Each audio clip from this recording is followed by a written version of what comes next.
is Resolute and the Resolute Podcast, where we are discipling and developing men to live with conviction. I am Vince Miller, your host, and today we are discussing the leadership skill of trust.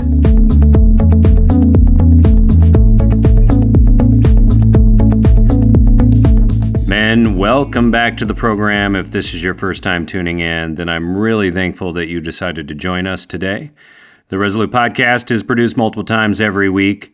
We have Resolute study guides that go along with this podcast for your men's group, found on the website for members at beresolute.org. Come back often. Feel free to add the podcast to your favorite RSS feed or in iTunes. You can also follow us on Twitter and Facebook. All the links are on the homepage of our website. So let's dive in. Today, we are discussing trust. This is the leader's greatest asset. There is no commodity to the leader that could be more valuable. Nothing. This is why people say that trust is gained in drops and lost in buckets, mostly because it takes a long time to develop trust, and often with one failing, everything is lost. And while this may not seem fair, these are the rules of leadership. If people don't trust you, they will not follow, therefore you are not leading. A vivid example of this is actually Joe Paterno and Jerry Sandusky at Penn State. Very, very sad, unfortunate ending to both of their careers, and after years of success, the trophies and the statue are all taken down, and their successes are simply a distant memory of trust lost in a very short period of time. Thus, the reason for discussing today's topic. So our goal in today's lesson is to understand how to build trust with the outcome of taking appropriate risks in our relationships that will build trust for us as a leader. You know, I have asked a number of leaders over my lifetime, what do they do to build trust with their constituents? And they've given me lots of great answers. For example, the activity of listening better builds trust with teams and with people that they lead. Cross-training builds trust. Teaching and mentoring builds trust. Giving people the freedom to make mistakes builds trust. Communication builds trust. Having goals for the team builds trust, and the like.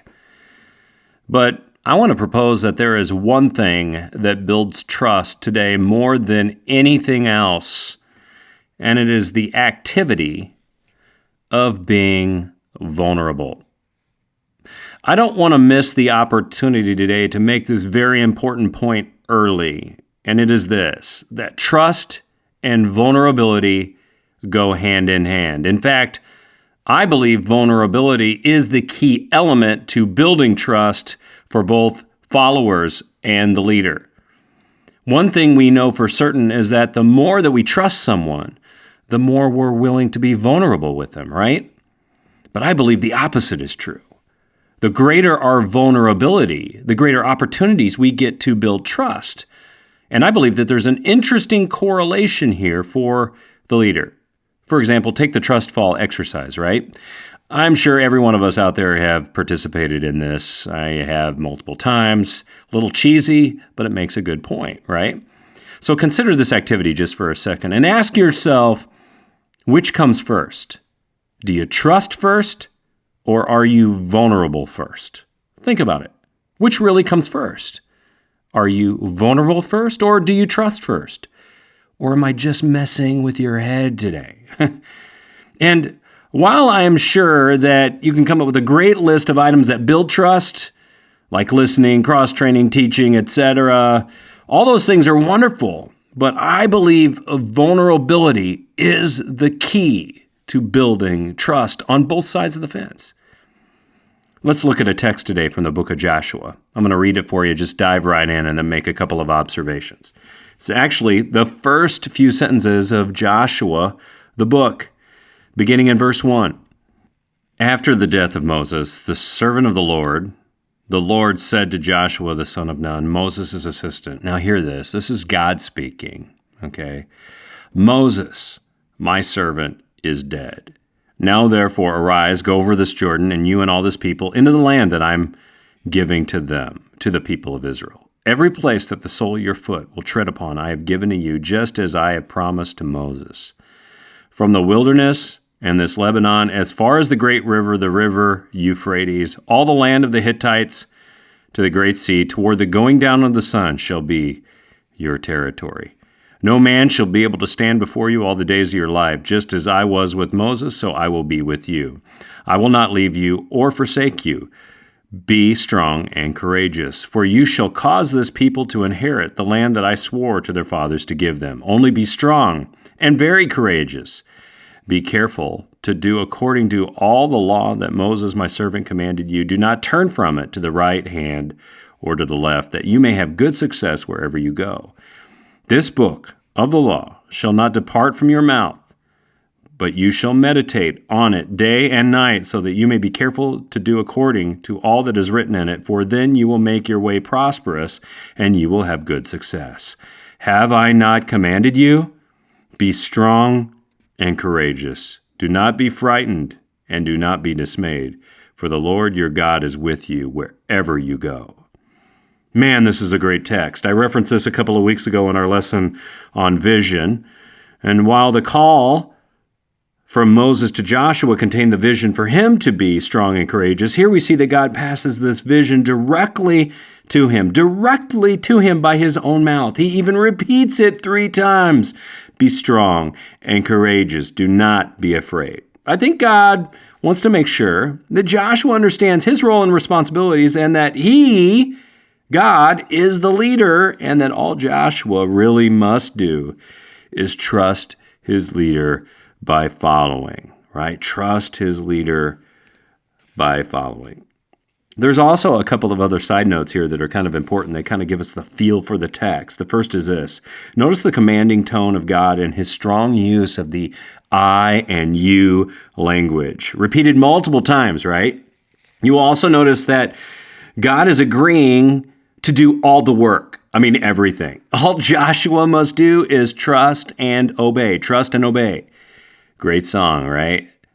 This requires Joshua, though, to be strong and courageous and trust that God is going to do what he said he would do. Yet for Joshua to discover this, he's going to have to put himself in a place of vulnerability first.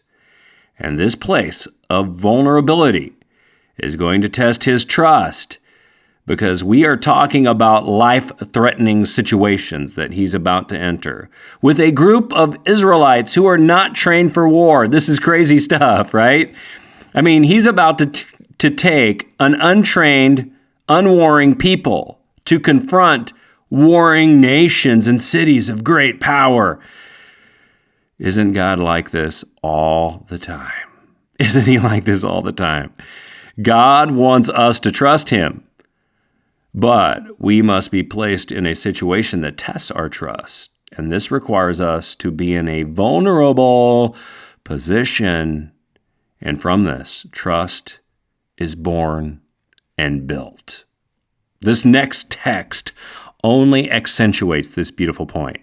You know these words, famous words from Proverbs 3:5-6. Trust in the Lord with all your heart, and do not lean on your own understanding. In all your ways acknowledge him, and he will make straight your paths. This text just accentuates it, right? The depth of trust, with 2 very strong key words here that jump out to me. The first word is the word heart. It reads, with all your heart, which represents the total personality of the follower, right? The second key word here is understanding. Here's how it reads. It reads, do not lean on your own understanding. Understanding is a word that infers all beliefs, thoughts, opinions, ideas, and morals of a person, and all of them must serve God. These 2 words are so rich in the original language as to infer that there is no partial trust of God. You either are completely vulnerable and therefore trusting of him, or you are not completely vulnerable and therefore not trusting of him. Notice the extreme language. Trust in the Lord with all your heart and do not lean on your own understanding. And in all your ways acknowledge him, and he will make your paths straight. He requires everything, the whole thing. God wants it all, and he wants us to be placed in a position of deep vulnerability with him as our only Lord. That's it. Well, why is vulnerability so key? Why is it key? That would be the natural question that I would ask is, why does vulnerability build trust? Well, there was an international study held in 2009 by Harvard Business Review, and they discovered that a majority of people trust a stranger more than their own boss. More people trust a stranger than their own boss. Now, the question is, why would this be? Why do the facts show us this? Well, in the study, they came to discover that the single factor that increased the trust of a stranger over a boss was that they felt free to share issues, problems, or challenges without being judged. They could be vulnerable. This is one of the great proofs that vulnerability actually drives trust. While vulnerability is hard, it is the internal factor that drives trust, whether positive or negative or up or down, more than any other. Just think about it. Think about this for a second. Why are we willing to bare our soul to a stranger in a bar or a person on a plane more than we're willing to share with someone we know? Why? Because we are free to be vulnerable, while in other situations we are not. So I thought about this for quite a while, and there's also some other factors involved, some other real factors involved. Okay, I want to give you three factors that I believe will build trust on top of this. Not only the fact that we're being vulnerable, but other things that actually build trust between us and other people. Factor number one is this: it's skill. I believe skill builds trust. Yet skill is situation specific. So the higher the skill in the situation, the higher the trust. For example, if you have two auto mechanics that you could choose to take your car to, you will always trust one more than the other, and it is always the one with the higher skill. Always. This is because skill is a trust builder. And remember, skill is always situation specific. For example, you would not bring your car to a lawyer to get it fixed because they would not possess the skill. Therefore, you would not trust them to work on your car. Okay, so skill drives trust. It's a factor to driving trust up. Requirement 2 is care. Care builds trust. Care is the willingness to be concerned about me. When people care more, we trust them more. This is very simple, but we're willing to trust anyone who has our best interest in mind. Factor 3, integrity. Integrity builds trust. Integrity conveys consistency. In business, this is just simply doing what you say you're going to do regarding your own mission and values. If you say you're going to do something by the end of the week and do, then my trust goes up. If you don't, then my trust goes down. And all three of these working together, skill, care, integrity, are a measurement of trust. But we can use them to build trust too, and therefore decrease our need to be vulnerable, even though vulnerability is the activator to building trust. When we do this in a group of people, it is called a trusting environment. When we do this with an individual, we call the relationship a trustworthy relationship. And what is great about this is that in this specific text today that we read in regard to Joshua, we understand that God has skill, care, and integrity to do what he says he's going to do every single time. We know that he cares about us, and we know that he has the skill to accomplish it. All Joshua has to do to live out his faith and to be trusting is to put himself in a place of vulnerability. Vulnerability. And that is how trust is built. Well, guys, here's my challenge for you today.